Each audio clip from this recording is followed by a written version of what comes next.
An asynchronous motor, also known as an induction motor, operates based on electromagnetic induction. Today, I will explain you. The principle of electric motors, which I never understood until I graduated, turned out to be so simple. This is a metal bar that can be rotated. If a magnet is placed close to the bar will rotate in the direction of the magnet, and when the magnet moves, the bar will move with it. Now we replace the metal rod with an iron disc and replace the bar magnet with a U-shaped magnet. When we move the magnet, the disc will follow. If we keep the magnet circling the disc will follow, and the disc will also rotate. You might think that it's the magnet's attraction that causes the disc to follow, but the truth is much more complicated than that. Let's replace the ferrous disc with an aluminum disc, which is non-ferromagnetic, and when we move the magnet, the disc rotates just the same. So why is that? The magnetic field of the U-shaped magnet flows from the N pole to the S pole, and when the magnet moves due to the cutting of the magnetic inductance, according to the principle of electromagnetic induction, eddy currents will be generated on the iron disc. Through the right-hand rule can easily know that the direction of the induced current points to the center of the disc. In which direction does the disc rotate? It is necessary to use the left-hand rule. The index finger points to the direction of the magnetic field. The middle finger points to the direction of the current.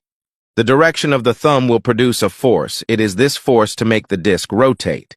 It should be noted that the speed of the magnet is not the same as the speed of the disc. If the same electromagnetic induction will not occur, the disc will not rotate itself. Next, we continue to improve the device by replacing the disc with an iron cylinder and the U-shaped magnet with two bar magnets. When we rotate the magnets, the cylinder will rotate with them. And let's look at the force on the cylinder.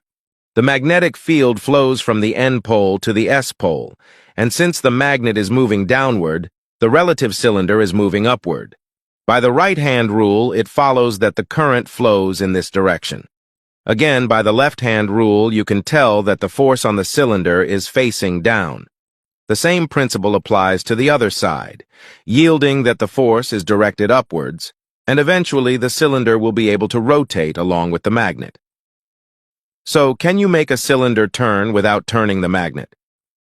Let's start with an interesting little experiment. In this experiment, when the direction of the current is constantly changing, the direction of the magnetic field is also constantly changing. According to this principle, we can put several coils around the cylinder, and when we keep changing the direction of the current, the magnetic field of the coils will keep changing, which forms a rotating magnetic field. As before, the force generated by the rotating magnetic field will be able to push the cylinder to rotate, which is actually the underlying principle of the asynchronous motor. Let's take a look at how a three-phase asynchronous motor works in reality. First of all, let's understand what three-phase alternating current is. When rotating the magnet around the coil, the change of the magnetic field will make the coil produce alternating current. The waveform of the current is like this, which is unidirectional alternating current. 3 coils will be placed at an interval of 120 degrees, and then rotate the magnet. The waveform of the current is like this, which is three-phase alternating current. The three-phase asynchronous motor is connected to three-phase alternating current. The motor is mainly divided into rotor and stator, and the rotor is mainly composed of winding coils. First, the coil enters from the A port, then comes out in the opposite direction from the A port directly opposite, then enters from the B port at 120-degree intervals, then comes out in the opposite direction from the B port, and then the same operation is done to connect the coil into the C port at 120 degrees. And finally, the wires coming back in the opposite direction are connected together.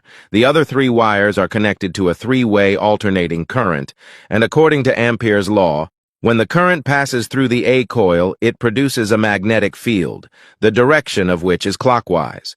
The coil opposite the other end of the A coil also generates a magnetic field, which is counterclockwise. B and C do the same, and you can visualize this change better with this diagram. When the green coil is energized with alternating current, The direction of the magnetic field in the green coil changes in the opposite direction as the current continues to change, regardless of whether the coil is red or blue. When all three coils are energized, this creates two separate magnetic fields. As the alternating current continues to change, the magnetic field changes with it, creating a rotating magnetic field. With a rotating magnetic field, we can build an electric motor. This is a simplified squirrel cage motor rotor.